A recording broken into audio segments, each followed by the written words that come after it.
हमारी माननीय महिला मंत्री आप बंगाल में कदम रखते के साथ साथ उनके घर पे हमला हो रहा है। ছি ছি ছি ছি ছি ছি ছি ছি আমরা কোন রাজ্যে বাস করছি যে রাজ্যে একটা পুলিশ একজন মন্ত্রীর নিরাপত্তা দিতে পারে না, যে রাজ্যে একজন পুলিশ মন্ত্রী সে তার নিজের মন্ত্রিসভার সদস্যদের নিরাপত্তা দিতে পারে না, সে কি করে আর বাকি সাধারণ জনগণের নিরাপত্তার ব্যবস্থা করবে? ছি ছ্যা ছ্যা ছ্যা ছ্যা। এই লজ্জার পরেও লজ্জা ছাড়ার মতো প্রেস কনফারেন্স ডেকে এরা কথা বলে এদের মুখ পুড়ে যায় না কেন, আর এরা মরেও যায় না কেন সেটাই ভাবতে পারি না। একটা জিনিস আমার ভাবলে ঘেন্না হয় যে মুখ্যমন্ত্রী মমতা ব্যানার্জি তিনি পুলিশ মন্ত্রী হয়ে তিনি কীটা করেছেন বা কী ছিঁড়ে নিয়েছেন যে এখানটায় তার নিজের দলের লোকেদেরই তিনি সুরক্ষা দিতে পারছেন না, বাইরের লোক এসে হামলা করে চলে যাচ্ছে। কতটা অপদার্থ! আর এই অপদার্থতা সেটাকে প্রমাণ করার জন্য এনারা প্রেস কনফারেন্স ডেকে তারা আবার কথা বলছেন। সত্যি মানতে হবে এরকম ছ্যাঁচড় আর জুয়াচ্চর লোকেরা তারাই তৃণমূল করে, যারা লজ্জা শরম হারানোর পরেও উঠে দাঁড়িয়ে কথা বলে। রাজ্যে শিবরাত্রির দিন সায়নী ঘোষ তিনি একটা পোস্ট করেছিলেন আমাদের দেবাদিদেব মহাদেবকে নিয়ে, তার শিবলিঙ্গে কন্ডম লাগিয়ে তিনি একটা পোস্ট করেছিলেন যে তুলাতি শিবরাত্রি, বা খুব সুন্দর জিনিস। সেটা দেখে যখন মাননীয় মুখ্যমন্ত্রী বা আপনার দলের সদস্যরা আপনাকে আপনার স্থানে মেনে নিতে পেরেছে, তাহলে এটাও মেনে নিতে হবে।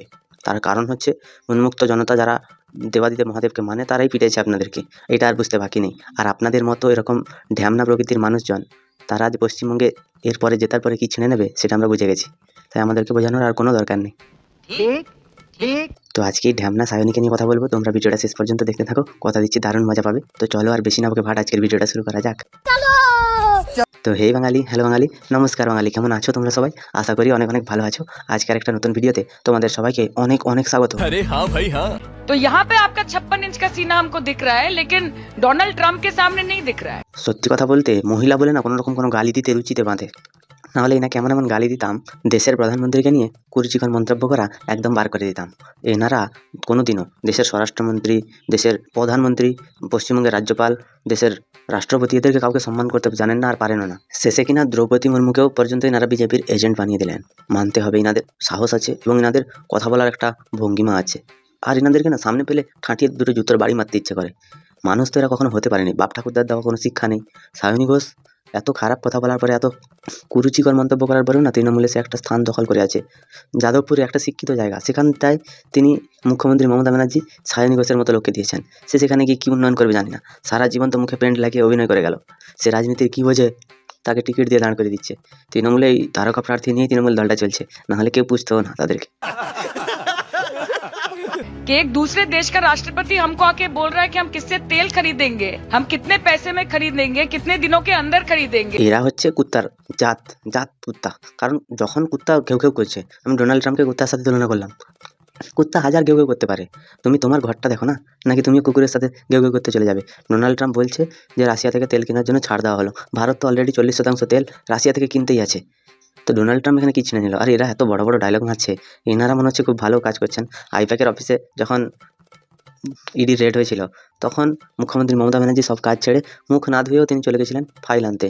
কোন ফাইল সবার জানতে বাকি নেই। আর এনারা বড় বড় কথা বলেন 56 ইঞ্চি, ওখানেই দেখে নিয়েছি আমরা, ওটা 6 ইঞ্চি হয়ে গেছে। किससे दोस्ती करेंगे, किससे दुश्मनी करेंगे, ये ट्रम्प आके हमको बोलेगा। तब आपका 56 इंच का सीना आपका दिखता नहीं है, लेकिन हमारी माननीय मंत्री आप टारगेट किसको करने, আমরা এটা জানতে চাই। আমার সাধারণ একটাই প্রশ্ন যে আপনাদের মাননীয় মন্ত্রীকে কে 8টার পরে বাইরে বেরোতে পারেন? যেতে কে বলেছিল 8টার পরে? মুখ্যমন্ত্রী স্ট্রিক্টলি মানা করেছেন যে 8টার পরে কোনো মেয়ে বাড়ির বাইরে বেরোবে না। সে কেন বেরিয়েছিল? সেটাই হচ্ছে কথা। সকাল 8টা কি রাত 8টা সেটা আমরা জানি না, 8টার পরে মোটামুটি বেরোনো যাবে না। কেন বেরিয়েছিল? আজকে মুখ্যমন্ত্রী তার রাজ্যে মহিলারা আক্রান্ত হলে তিনি বলেন ও মনে হয় প্রেগনেন্ট ছিল, এই 8টার পরে কেন এত রাতে জঙ্গলের দিকে গেছিল?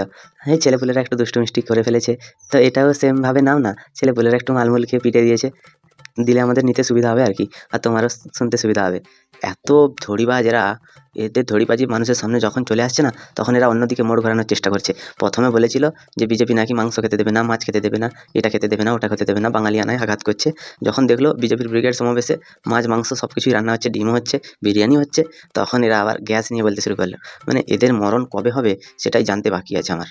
ভগবান এত ভালো লোককে টেনে নিচ্ছে, এদের মতো বদলোককে কেন টানছে না সেটাই তো বুঝতে পারছি না। ये भैंचो सारे मिलके हमको पागल बना रहे हैं। এখন সর্বোচ্চ commission election commission of India, election commission of India is not the election commission of India, election commission of India is the election commission of the ভারতীয় জনতা পার্টি। আচ্ছা, ভারতীয় জনতা পার্টির ইলেকশন কমিশন, তাই তো অভিষেক ব্যানার্জি 7 লক্ষ ভোটে জিতেছিল।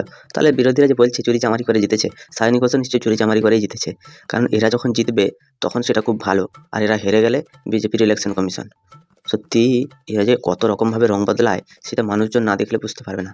রং বদলানোয় সায়নী ঘোষ এক্সপার্ট, যেরকম করে মুখের পেন্ট বদলাতো সেরকম করে এখন বর্তমান দিনে রং বদলায়, আর এই বদলানো রং নিয়ে সে একদিন কোপে পড়বে, আর এই কোপটা এমনভাবে আসবে যেটা পশ্চিমবঙ্গের মানুষ তাকে ছিন্ন বিচ্ছিন্ন করে দেবে, আর দাঁড়ানোর মতো সাহস পাবেন বা শক্তি পাবে না। জীবনে এই সায়নী ঘোষের মতো নেতা নেত্রীদেরকে যারা ভোট দিয়েছে তাদের জন্মটাই বৃথা। মাদারের বাচ্চা। आज के प्रधानमंत्री ऐसे बोलছেন सबका हिसाब होगा, आपका हिसाब करने बैठेंगे तो कहाँ जाके आप छुपिएगा खुद। আচ্ছা, প্রধানমন্ত্রী বলে ফেলেছেন যে সবকা হিসাব হোগা, আর মুখ্যমন্ত্রী যখন বলেছিলেন যে আমি একটা কমিউনিটিকে এমনভাবে লেলিয়ে দেবো সবকে সাইজ করে দেবে, তখন কোথায় মরে গেছিল? মুখে মনে হচ্ছে সেই যে শিবরাত্রির দিন যেটা লাগিয়েছিল সেটা তার মুখে লাগিয়ে নিয়ে বসেছিল। এগুলো কি ধরনের? এদের গায়ে কি মানুষের রক্ত আছে? এদের পরিবারের কি পারিবারিক কোনো শিক্ষার কোনো যোগ্যতা নেই? মুখ্যমন্ত্রী যখন দাঙ্গা লাগানোর উস্কানির কথা বলেন তখন এদের কানে শোনা যায় না, যখন প্রধানমন্ত্রী বলেন যে সবকা হিসাব হোগা তখন এদের খুব শোনা যায়। মানে বিরোধী দল যদি টু করে সেটা শোনা যায়, আর তাদের নিজেদের দলের ভেতরে পদ মারামারি হলে সেগুলো আর চোখে দেখা যায় না। এত হারামিগিরি এরা শুরু করেছে, সত্যি পশ্চিমবঙ্গের মানুষের পরিবর্তন করা দরকার আছে। তো তোমাদের ভিডিওটা কেমন লাগলো তোমরা আমায় কমেন্টে জানাতে ভুলবে না। যদি ভালো লাগে লাইক করো, কমেন্ট করো, শেয়ার করো, সাবস্ক্রাইব করো, পাশে থাকা বেল আইকনটা প্রেস করতে একদম ভুলবে না। সবাই ভালো থেকো, সুস্থ থেকো, সাবধানে থেকো, আর দেখতে থাকো বাংলার কোণে ঘর।